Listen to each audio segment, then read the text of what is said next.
کاش میرے محبوب کی دھرتی مجھ پر نفیس یہ شفقت کرتی، اپنے اندر مجھ کو سموتی صلی اللہ علیہ وسلم۔ پانچ جہانوں میں کوئی ایک جہان بھی ایسا نہیں ہے جہاں ہم چاہ کے بھی اللہ کے نبی سے آگے بڑھ سکیں۔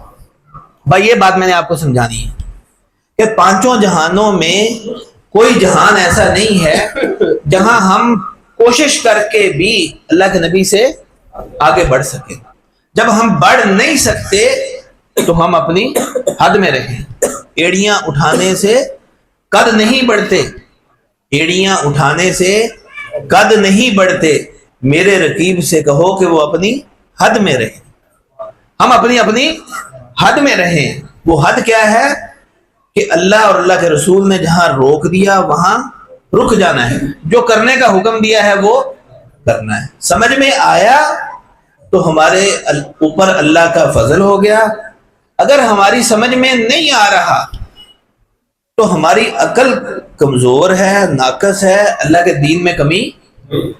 مثال کے طور پہ اب کتنی لمبی رات ہے، رات کو 8 بجے ہم سوئیں، صبح 4 بجے 5 بجے اٹھیں، 12-13 گھنٹے کی رات ہے، اور جو بندہ پوری رات سویا رہا وہ کتنا فریش اٹھے گا، صبح پرسکون اٹھے گا۔ اب وہ اٹھ کے کہے کہ اتنا میں پرسکون ہوں، فریش ہوں، تازہ دم ہوں، آج میں فجر کی 4 رکعتیں کیوں نہ پڑھوں۔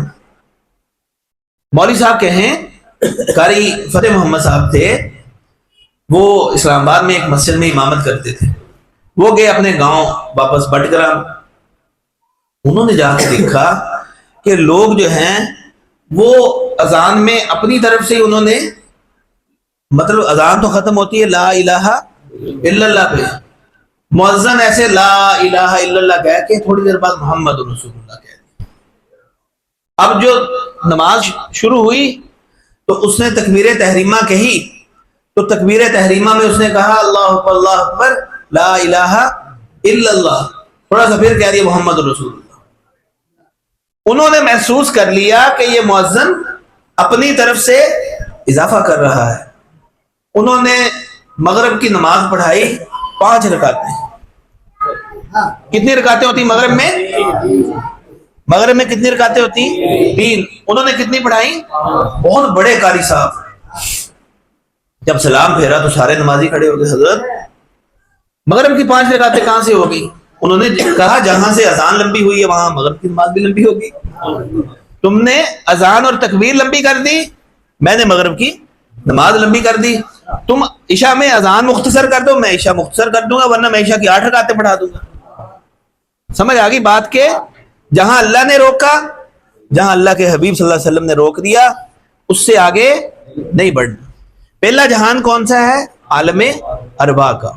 ساری دنیا کی روحوں کو اللہ نے جمع کیا، اور سب ایسے ہی ہم جمع ہوئے، جیسے یہاں پہ ہم موجود ہیں ہم ایسے ہی وہاں جمع ہوئے۔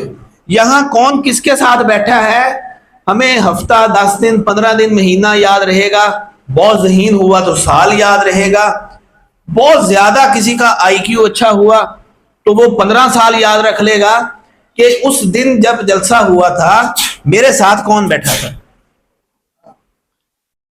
اب کسی کو کوئی غرض نہیں ہے کہ کون کس کے ساتھ کھڑا ہے، اللہ نے سب کو جمع کیا۔ ساری ارواح کو جمع کرنے کے بعد دیکھیں اب جلسہ ہو رہا ہے نا، تو آپ سب کی توجہ منبر کی طرف ہے کہ یہاں سے کیا بات ہو رہی ہے۔ سب منبر کی طرف دیکھ رہے ہیں اور منبر پہ کچھ نہیں ہے، منبر پہ کچھ نہیں ہے، سب انتظار کر رہے ہیں کہ یہاں سے کچھ آئے۔ اچانک ایک نور اٹھا اور اس نور سے ایک آواز آتی ہے، ایک آواز آتی ہے۔ قرآن کیا کہتا ہے؟ وَإِذْ أَخَذْنَا مِيثَاقَكُمْ، وہ وقت قابل ذکر ہے جب ہم نے آپ سے وعدہ لیا۔ جلسہ برپا ہے اور اعلان ہوتا ہے منبر کی طرف سے أَلَسْتُ بِرَبِّكُمْ، کیا مجھے اپنا رب مانتے ہو؟ سب گم سن کے اس کا جواب کیا دینا ہے؟ کسی کو جواب نہیں آتا. بہت بڑا سٹیج لگا ہوا ہے, اس سٹیج سے پہلی آواز آتی ہے قالو بلا, اے اللہ کیوں نہیں, ہم آپ کو رب کیوں نہیں مانتے. وہ جو پہلی آواز تھی وہ جناب نبی کریم صلی اللہ علیہ وسلم. 1,24,000 انبیاء میں سے پہلی آواز اللہ کے بعد کس کی تھی؟ جناب نبی کریم صلی اللہ علیہ وسلم کی. پھر باقی سارے انبیاء, پھر ان کے صحابہ, پھر اولیاء, پھر اتقیاء, پھر صدیقین, پھر شہداء, پھر صالحین. حدیث میں آتا ہے جس نے جتنے شوق سے, دیکھیں نا نعت پڑھ رہے تھے قاری صاحب, اور ہم شوق سے کہہ رہے تھے, کسی نے ایک بار کہا آمین ہے کہ میری موت مدینے میں ہو, کسی نے ایک بار کہا, کسی نے 2 بار کہا. جس کو جتنا لطف آ رہا تھا وہ اپنے اپنے مزے کے حساب سے کہہ رہا تھا کہ آمین, اے اللہ میری موت مدینے میں آئے. اللہ سب کو مدینے کی موت, مدینے کا قیام نصیب فرمائے, بقیع کا دفن نصیب فرمائے. تو جس کو اللہ کی آواز سن کے جتنا لطف آیا اور اس نے اس مزے میں بار بار کہا بلا بلا بلا, اے اللہ کیوں نہیں, تو ہمارا رب ہے, کیوں نہیں تو ہمارا رب ہے. علماء نے لکھا ہے جس نے جتنی بار کہا اللہ اتنی بار اپنے گھر کا دیدار کروائے. بس اب آپ دیکھ لیں, اگر کوئی کمزور ہے تو اس نے شاید ایک بار ہی زندگی میں کہا ہوگا, وہ وہاں کہا.